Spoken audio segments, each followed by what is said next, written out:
When I was very young, my mother left me.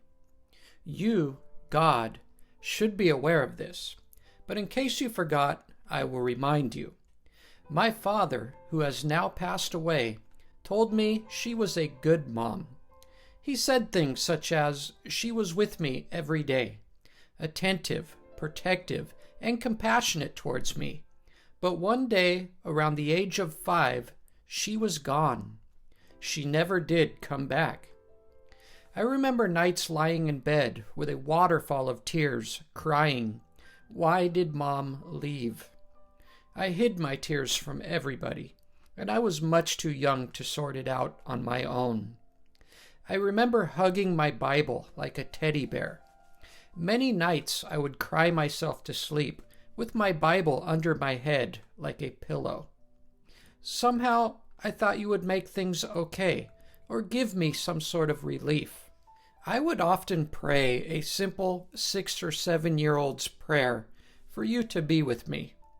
At a very young age, my dad often entertained me with stories about angels, the devil, miracles, and you sacrificing your life on a cross because you loved me.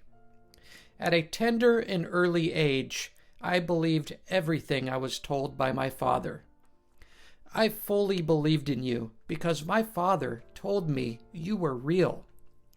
Even though I did not receive any kind of miracle help from you, not a whisper, a wisp of wind, nor a dream, vision, or anything more than an average teddy bear could offer, my faith in you continued marching on strong. My father worked long night shifts, so I had unusual freedom for a lad my age.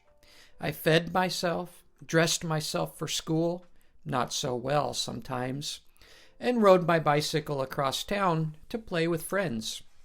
I didn't have much parental guidance, so I reached out to you, God, to fill some of those empty places in my life. As I grew to an age of around 10, I recall my need to communicate with you was so strong that I devised a way to make contact. In my bedroom, I had a windowsill where I would organize this attempt. I would gather small toy figurines, place them on my windowsill, and mark the exact spot where they stood. I would get down on my knees and pray with my hands held together in a very common prayer pose. In my prayer, I would always offer much thanks and send you all of my love. I would ask you to please let me know you are with me and can hear my prayers by moving one of the figurines out of place while I'm sleeping. I remember being excited and sure that you would provide a sign that you were listening, cared about me, and were with me through this life. The next morning, I would wake up and check the objects, always hopeful, always believing, but for some reason, you never pulled through. I ran this attempt of contact many times. Now that I'm 40, I've realized a cold truth about this situation.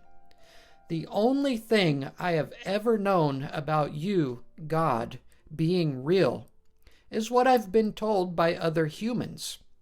You, God, have never realistically manifested yourself in my life.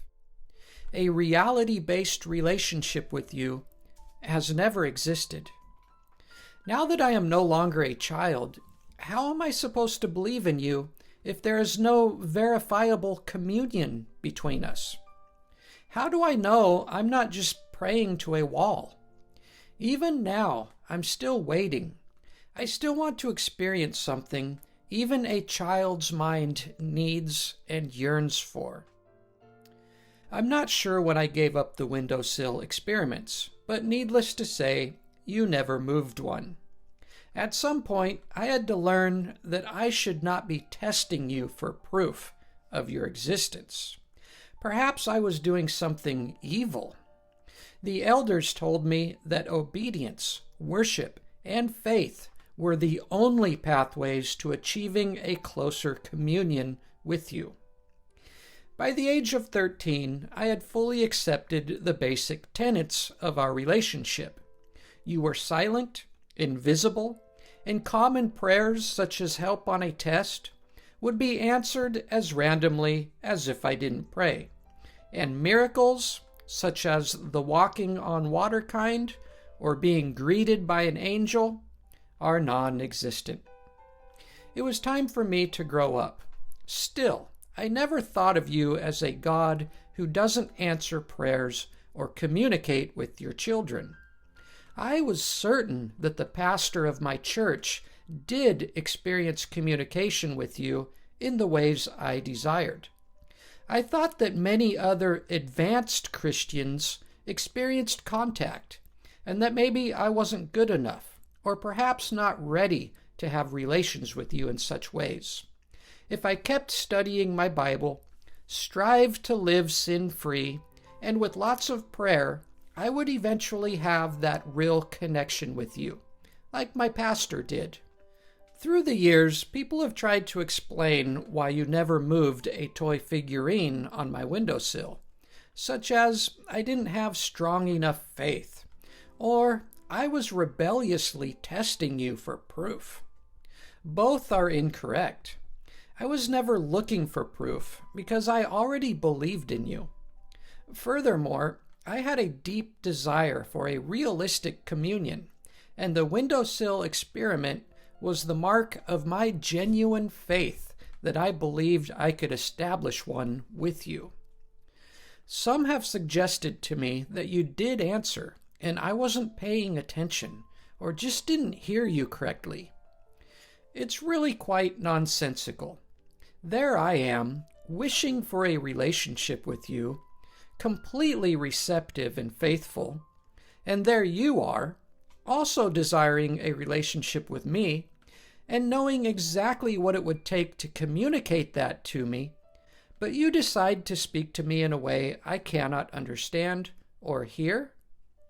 What odd rubbish. All I ever wanted was a realistic relationship. If you are real, why wouldn't this be possible? I was that Christian who would often buy shirts or hats displaying Bible scriptures and faith symbols for all the world to see. I also listened to worship music regularly. Crystal Lewis was my favorite. I still love listening to her.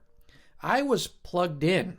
I have never been a drug addict or an alcohol abuser, nor have I had any criminal or violent issues in my life. I have always been a gentle soul on this earth, spending a life in obedience to you, God, and occasionally living in my car, all the while continuing to be highly considerate to others. At no time in my life, especially during times of crying out to you on my knees, have you ever provided me with a miracle, comfort, friendship, or communion that could be recognized as realistic or divine. By the age of 30, I still believed in you. However, I felt a deepening distance and began to frequently use a catchphrase I alone created. God is an absentee parent. I know about this feeling all too well. At church, I would often hear songs and praises about how you are always there, and what a friend I have in Jesus. And I began to feel strong disagreement. Where were you at any time in my life? I began to believe that it must be my job to convince me that you, God, are real. At the age of 35, I devoted myself to a deep study of your word in order to maintain and increase my faith in you. I spent the next 5 years of my life in absolute devotion to the Bible, Christian theology, and New Testament history. My quest in life was to cement your truth and affirm my faith. A deep thirst for biblical knowledge began to consume my life. Instead of increasing my faith, the opposite began to emerge.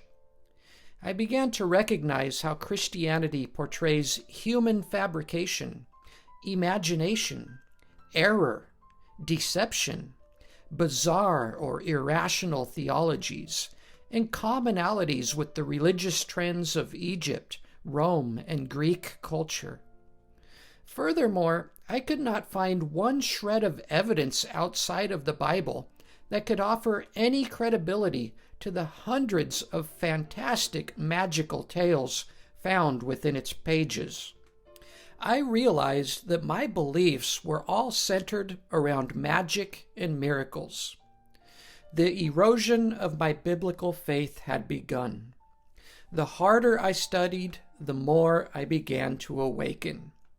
Everything I had once believed in now became suspect and placed under a microscope.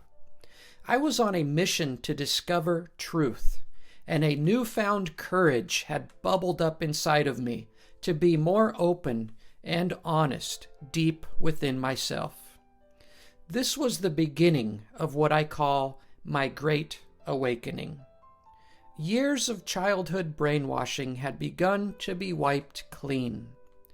Through the course of many years of rigorous study, I have reached firm conclusions. I don't believe in masquerades. I don't believe that you're okay. I don't believe that God will save